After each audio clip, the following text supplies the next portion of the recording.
स्वागत है आप सभी का यूजीसी नेट अड्डा 24/7 पे। महाराष्ट्र सेट की ऑफिशियल नोटिफिकेशन आउट हो गई है। According to the official notification ये एग्जाम 7 अप्रैल को कंडक्ट होगा 2024।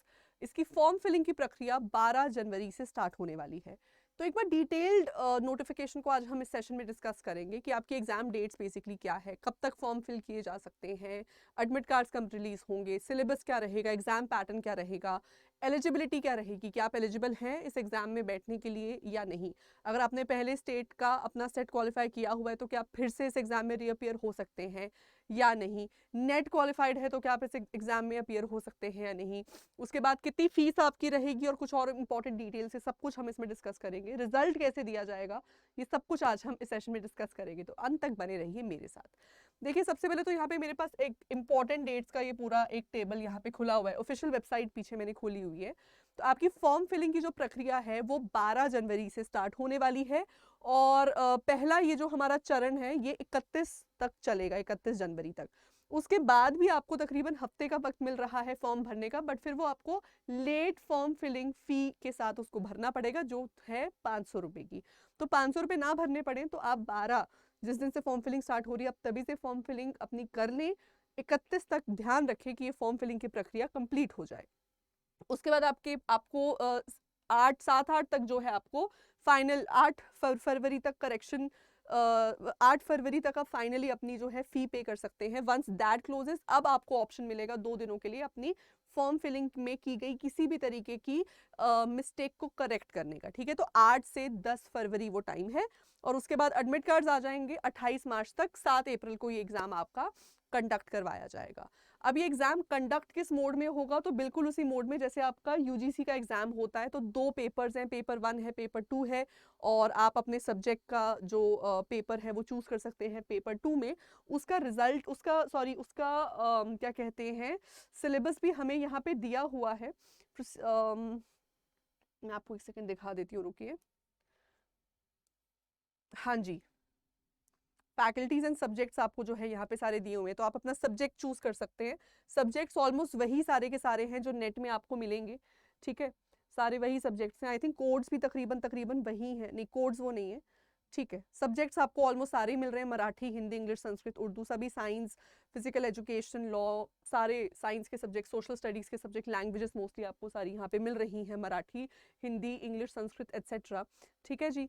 और अब आपको इसमें देखना है कि आपका सिलेबस वाला मुझे क्यों नहीं दिख रहा है इसमें। सिलेबस मैं आप लोगों को बता देती हूँ। सिलेबस जो आपका है ये रहा, सॉरी, हाँ जी, अपडेटेड सिलेबस देख लो एक बार। अपडेटेड सिलेबस कुछ नहीं है, ये जो करंट यूजीसी नेट का पैटर्न है उसी पैटर्न पे आपको चलना है। आप देखेंगे एक तो आपका जनरल पेपर है, जनरल पेपर का सिलेबस एग्जैक्टली वही है जो आपका यूजीसी नेट में चलता है। वही 10 यूनिट्स हैं आपके पास। टीचिंग एप्टीट्यूड है, रिसर्च एप्टीट्यूड है, comprehension, communication, mathematical aptitude, reasoning, data interpretation, ICT, people development and environment and higher education. इसी के साथ साथ अगर मैं मान लीजिए मेरा सब्जेक्ट इंग्लिश, मैं इंग्लिश का अपना सिलेबस खोल के देखती हूँ तो ये वही हूबहू सब्जेक्ट है, सिलेबस है आपका जो आपको यूजीसी नेट में मिलता है। 10 यूनिट्स हैं, unit 1 drama, unit 2 poetry, unit 3 fiction. Same तरीके से सिलेबस का पैटर्न यहाँ फॉलो हो रहा है।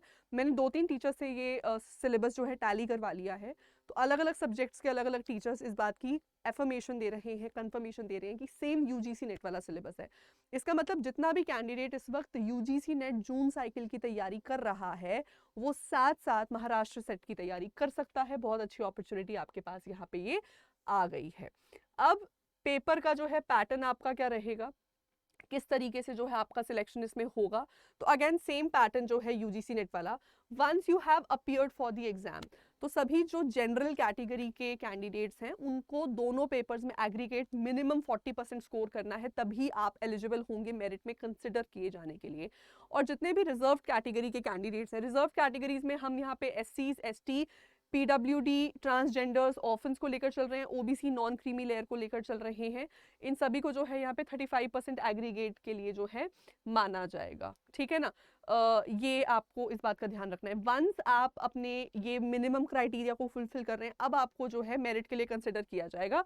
मेरिट के लिए कंसिडर किए जाने के लिए भी वही पुरानी क्वालिफिकेशन का मेथड है जो यूजीसी में फॉलो होता है। टॉप 6% कैंडिडेट्स को इसमें आपको जैसे नेट दिया जाता है, सिमिलरली यहाँ पे भी जो 6% है उनको सेट के लिए जो है क्वालिफाइड माना जाएगा।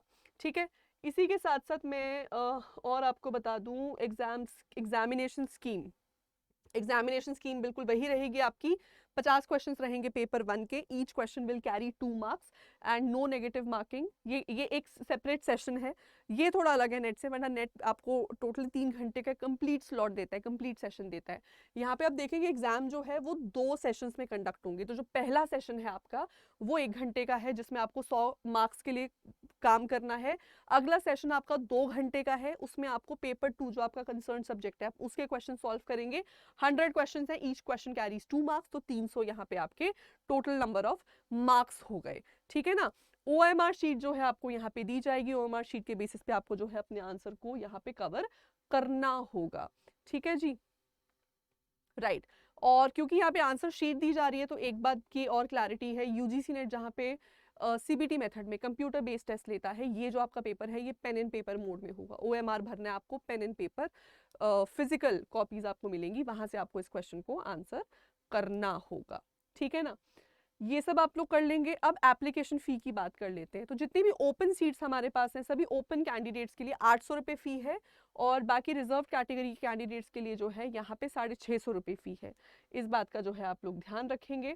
The candidates of other states except Goa belonging to reserve category shall be treated as open. इस बात का ध्यान रखिए, बहुत बच्चों को इस बात में दिक्कत आती है। अगर आपके पास मान लीजिए उत्तर प्रदेश का OBC सर्टिफिकेट है तो महाराष्ट्र में आपको जनरल कैटेगरी में ही कंसिडर किया जाएगा, आपको OBC नहीं माना जाएगा। अगर आपके पास किसी और स्टेट का BC सर्टिफिकेट है, ST सर्टिफिकेट है, तो वो यहाँ पे लागू नहीं होगा। सिर्फ महाराष्ट्र के जो रिजर्व कैटेगरी के कैंडिडेट्स हैं सिर्फ वो वहाँ पे रिजर्वेशन के परव्यू के अंडर आ रहे हैं। अगर आप किसी भी और आउटसाइड स्टेट के हैं तो आप उस परव्यू में नहीं आते हैं। आप ओपन सीट के लिए कंटेस्ट कर रहे हैं, आप जनरल सीट के लिए यहाँ पे कंटेस्ट कर रहे होंगे। और एक और बहुत ही ज़रूरी बात यहाँ पे एलिजिबिलिटी क्राइटेरिया में, जैसे नेट का फॉर्मेट रहता है वही सेम फॉर्मेट यहाँ पे रहेगा। आपने अपनी मास्टर्स जो है कंप्लीट की हो, मास्टर्स में आपको UGC अप्रूव्ड एक यूनिवर्सिटी इंडिया की होनी चाहिए जहाँ से आप, या फिर मास्टर्स की इक्विवेलेंट कोई डिग्री हो जिसमें जनरल कैटेगरी के स्टूडेंट्स के लिए मिनिमम 55% एग्रीगेट स्कोर करना ज़रूरी है, और रिजर्व कैटेगरी को 5% का रिलैक्सेशन यहाँ पर मिल रहा है। एक और बात बहुत ही क्लियरली यहाँ पे इन्होंने मेंशन की है, जो UGC के कैंडिडेट्स को भी कंफ्यूजन रहती है कि अगर हम मास्टर्स फर्स्ट ईयर में हैं तो क्या हम इस एग्जाम में हम अपीयर हो सकते हैं, क्या हमारी जो क्वालिफिकेशन है वो वैलिड मानी जाएगी? तो नहीं, आपको मास्टर्स में सेकेंड ईयर में यानी एटलीस्ट थर्ड सेमेस्टर का स्टूडेंट होना पड़ेगा, तभी आपका जो एप्लीकेशन है उसको वैलिड माना जाएगा। और अगर आप रिजल्ट में आपका पॉजिटिव आता है, आप ये सेट क्वालिफाई कर लेते हो, तो जिस दिन रिजल्ट आएगा उसके 2 साल के भीतर आपको अपनी मास्टर्स कंप्लीट दिखानी है, तभी आपकी वो जो सेट की डिग्री है, सर्टिफिकेट है, उसको वैलिड माना जाएगा। ये भी आपके लिए बहुत बहुत ज़रूरी है। एक और बहुत ज़रूरी सूचना जो यहाँ पे आपको वेबसाइट पे बहुत ही क्लियरली मेंशन है वो ये है कि अगर आपने यहाँ का महाराष्ट्र का सेट पहले क्वालिफाई किया हुआ है सेम सब्जेक्ट में, तो अब आप फिर से एलिजिबल नहीं हैं।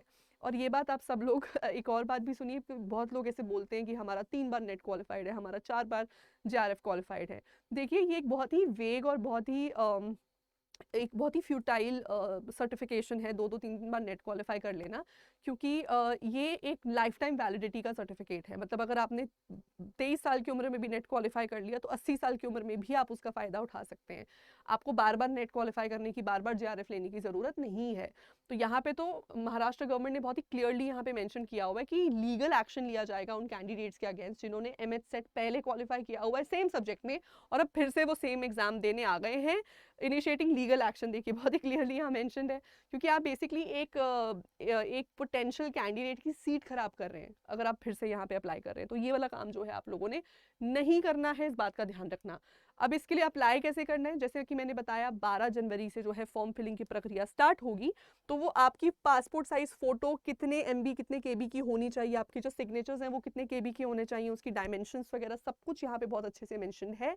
ये आपको set exam university of Pune website है, आपको यहाँ पे जाके हम कमेंट सेक्शन में मैं टैग भी करवा दूंगी वेबसाइट को, तो यहाँ पे आके आप अपनी फॉर्म फिलिंग कर सकते हैं। ध्यान रखें 31 से पहले फॉर्म फिलिंग की प्रक्रिया पूरी हो जानी चाहिए।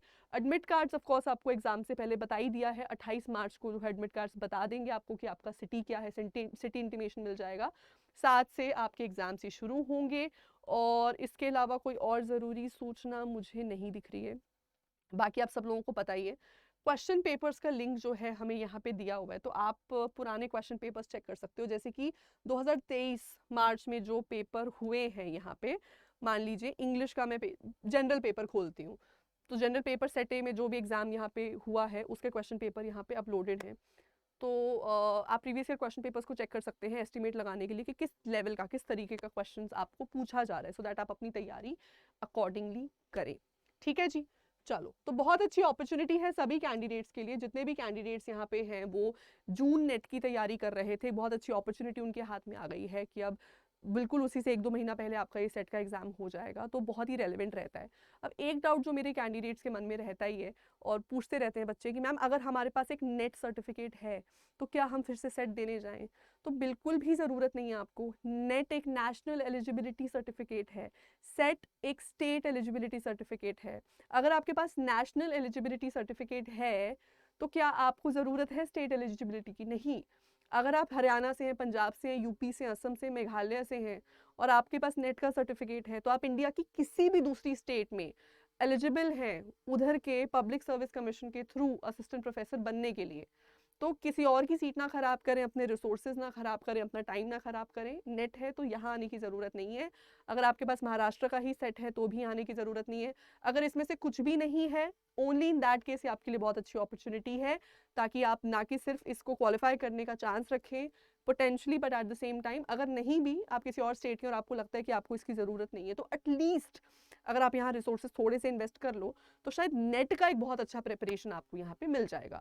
मतलब सेट्स, अगर आप सेट के लिए अपियर कर रहे हैं तो आप अप टू डेट रहते हैं एग्जाम पैटर्न से, सिलेबस को आप अच्छे से रिवाइज कर लेते हो, क्वेश्चंस के टाइप्स आपको समझ आ जाते हैं, तो इवेंचुअली वो नेट में जेआरएफ में आपको काफ़ी मदद करेगा। आई होप ये वीडियो आपको अच्छी लगी, इन्फॉर्मेटिव लगी। अच्छी लगी तो हिट द लाइक बटन। कोई भी आपका और डाउट है तो वीडियो के नीचे कमेंट सेक्शन में लिख के मुझे बताइए, मैं आपके लिए एक FAQ सेशन लेकर आऊँगी। और इसी के साथ साथ सब्सक्राइब कर लीजिए हमारे official YouTube channel UGC NET Adda 24/7 को। Thank you.